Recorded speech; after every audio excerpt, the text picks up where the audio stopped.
Hello everyone, today we're doing a new video series. We're going to be talking about stop motion tutorials. In our first tutorial today, we're going to be talking about lighting in stop motion movies. As you can see here, I'm all set up to do my movie, except there's one thing missing: the lights aren't on.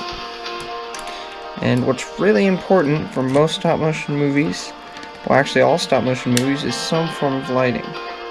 As you can see here, there's not really any shadow or dark area just because I have two lights on it.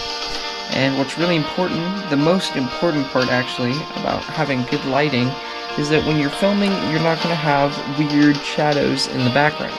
So I'm going to throw two clips up there. They both have the exact same video, but one of them has really good lighting, one of them has absolutely no lighting. So I'm going to show you the one without any good lighting right now. So as you can see, the one without lighting has a lot of shadows, because as you're taking pictures, it's kind of hard to be in the exact same spot every time. I'm going to play it a little bit slower. So you can see just all the shadows are there, and it just doesn't look good. And now I'm going to play the one with the good lighting. As you can see, it's a lot clearer, and it's more bright, and there's absolutely no shadows, which makes it so much easier. And now back to our normal screen. So what I usually do, so I have my camera, I have my scene, and then I have at least one light. And then, as you can see here, it looks pretty nice. I'm going to throw a few more pictures up there. The first picture is no lighting, so as you can see, it's a little bit dark. It's a little bit hard to make out what's going on. And here's the second picture. The second picture is kind of interesting because it's brighter, but there's also a shadow, which I think some people like and some people don't. If you're doing some kind of scene where you want to show a figure approaching, the shadow will look really nice in your stop motion movies. It will make it look a lot more real and a lot more interesting. And now for this third picture, this is where I'm using two cameras here. Like right here, I'm using two cameras, and what it does is, as you can see on the other picture I just put up there right now, it kind of cancels out the other shadow, so it kind of just creates a light scene with no shadow. So really, depending on what you want, you can kind of choose between these three options. And since I've explained to you why you need the lights, I think we should talk about lights in general. I have these special stop motion lights. I ordered them off of Amazon. I've put links for them in other videos, but I'll put a link in this video too. They're really nice. You just need a plug-in for them. The cords aren't too long, but they do reach far enough for me to use them. I have four of these. They have different filters. I have the white filter in right now, as you can see. There's also a blue and orange filter.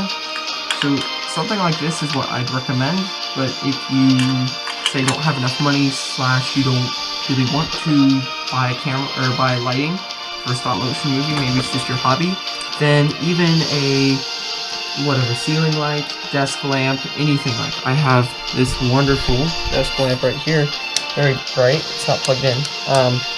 Okay, whoops. But it is very bright.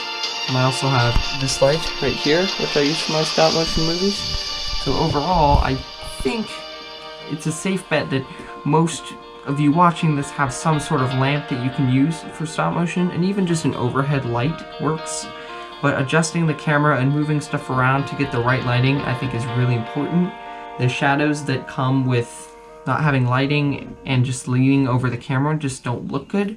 And as you can see here, I'm going to switch this camera view up real quick. As you can see here, when I'm doing stop motion, I just like to move stuff around, and then I will take my picture.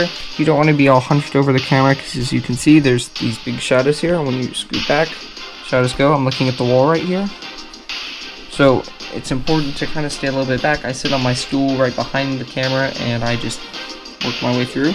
So this is the best strategy in my opinion. So to wrap up this video, in conclusion, hopefully you're thoroughly convinced that having stop motion lights will greatly improve the quality of your stop motion video. And whether you're using some kind of actual stop motion light or some kind of ceiling light or desk lamp or whatever, it's definitely going to help get rid of those annoying shadows. And also not leaning over the camera and kind of staying a little bit away will really help make everything look a lot smoother. This is the first stop motion tutorial I've done, and I hope to post a few more soon. So watch out for those, and watch out for the conclusion of the Dezuru series coming out in a few days.